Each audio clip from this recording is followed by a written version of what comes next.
What's up everybody, I'm Seth Fowler and today we're taking a look at the sneaker releases in the first half of July 2019 and I let you know whether I think each one of these shoes is going to sit on shelves or sell out. I gotta be honest with you guys, and I probably shouldn't say this at the beginning of the video so that you guys would watch the whole thing, but this month is kind of a bummer. There's a lot of shoes releasing, but there's not a lot of stuff that I'm really excited about, and that could be different for you. You guys could love everything that's dropping, but I kind of doubt it. With that being said, of course I've got to jump into my disclaimer and let you guys know that this list isn't an end-all be-all list for the 1st through the 15th of July. Release dates change and are added all the time, so you never really know when a sneaker is going to come out until the actual day that it comes out. And of course, sneaker collecting is an expensive hobby, so because of that, make sure to only buy sneakers that you want and not buy sneakers because your friends or some random guy on the internet told you to. But with all of that out of the way, let's jump right into the list. So starting things off with July 1st, we've got a ton of releases. The first of which is the Adidas DON Issue 1 Amazing Spider-Man. This sneaker is a basketball sneaker presumably, and of course because of the name Amazing Spider-Man, it comes in the Spider-Man red and blue. I don't know much about the Adidas DON Issue 1, but I think from a purely visual point of view,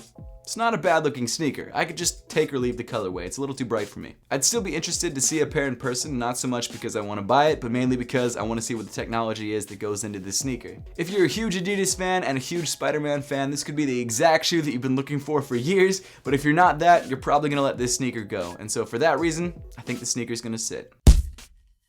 After that, we've got 3 more of the Stranger Things Nike collaboration sneakers dropping. And the first one of those sneakers is a red Cortez. I have nothing against Cortezes. I think this red Cortez is actually pretty clean.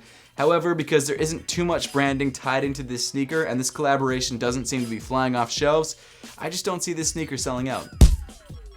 The next sneaker in the pack is a blazer in blue, and I think out of the 3 sneakers that are dropping on this day, this one's probably my favorite because I like the blazer silhouette a lot. Again, it's an alright looking shoe. I could take it or leave it. I mean, if someone sent it to me in a press kit, I would absolutely wear it. But I mean, when it comes down to my own money, I would definitely let this one go. And I think a lot of other people will too, so for that reason, I'm gonna give this shoe a sit.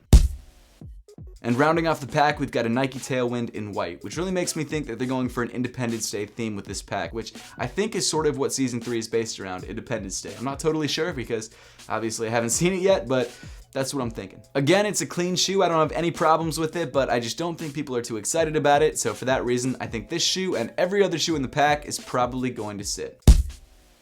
After that, we've got a Nike Foamposite 1 dropping in sort of a What the Independence Day theme. The lateral sides of each shoe, or the outside of the pair, come in white, and then on the inside of the pair, or the medial sides of the shoe, you have blue on one side and red on the other. If Foamposites were still a huge thing, I think the sneaker would fly off shelves and I'm sure resale would be nuts. But because Foamposites have kind of died out and people just aren't buying them even when they're a really hyped up collab, I just don't think this shoe is gonna sell. Next up is the Air Max 1 Independence Day, which comes in, of course, red, white, and blue. It also has some pretty cool Independence Day themed patches, like a flag on the heel and also a special Nike Air tag on the tongue. The colorway is pretty similar to the OG Air Max 1, except the swoosh comes in blue. It's actually a super clean pair of Air Max 1s. I don't know how limited it's going to be, and I think that'll be the determining factor on whether it sells out or not. But because it is an Independence Day themed shoe, and Independence Day Air Maxes have sold out in the past, I think there is a chance that this one could actually move.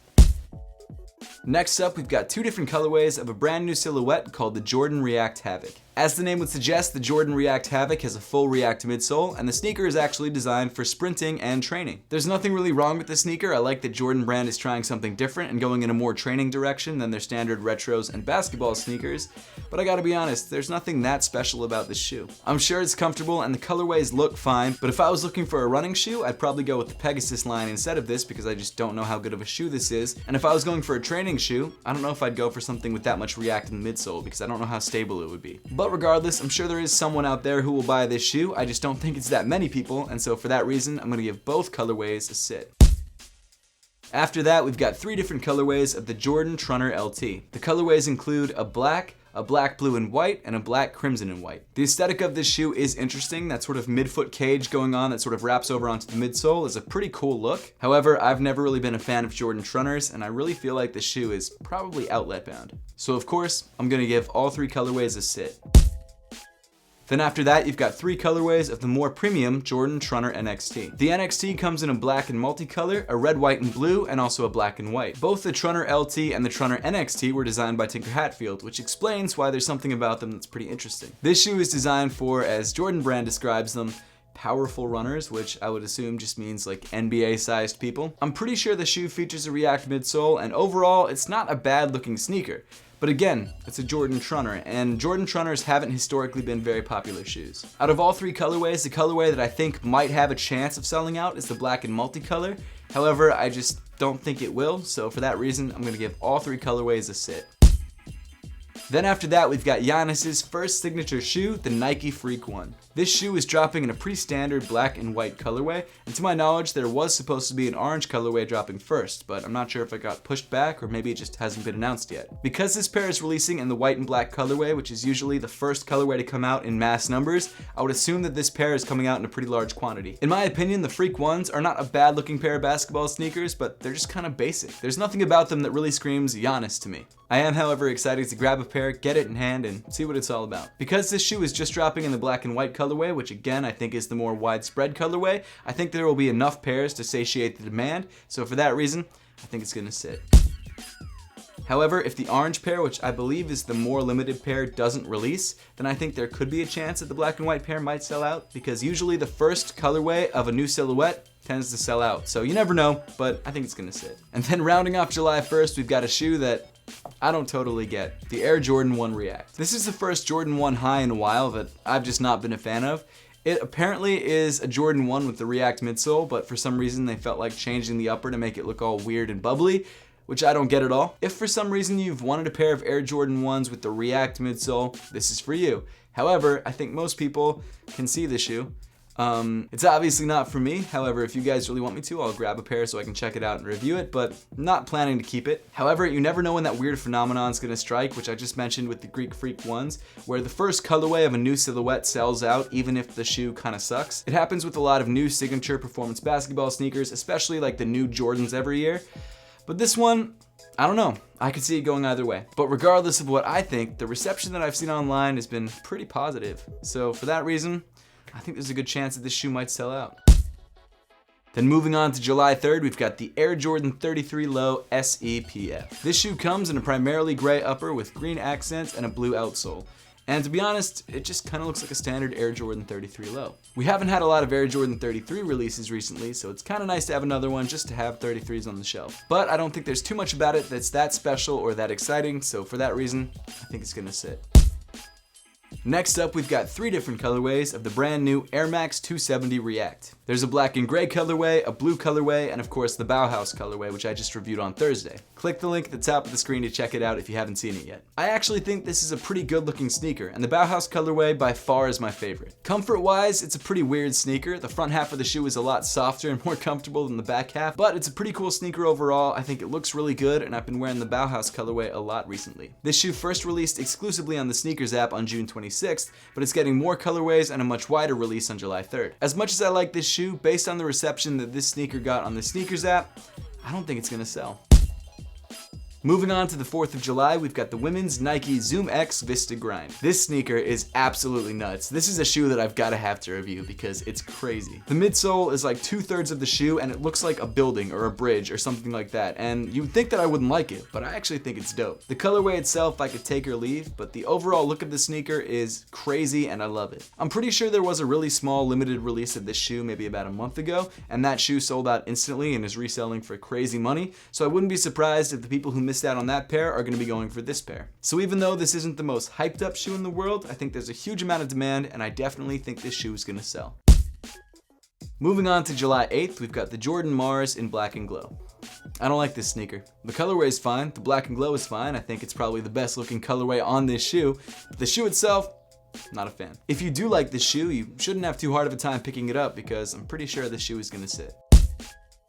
Moving on to July 11th, we've got two different colorways of the Chinatown Market Puma Ralph Sampson Low. The shoe comes in a black colorway and a white colorway, and both shoes feature a multicolor Puma logo on the side of the sneaker. I know what the brand Chinatown Market is, I don't mind it, I just don't have any Chinatown Market stuff, and I think this collab is actually pretty interesting because they decided to collab with Puma on a silhouette that I'm not too familiar with. The overall colorways are pretty clean, and that multicolor detail on the side of the shoe will definitely make this sneaker pop. If you're a fan of Chinatown Market, I'm sure you're going to want to grab this shoe. I'm sure there's a bunch of other people who want to grab this sneaker as well, so for that reason, I'm pretty sure it's going to sell.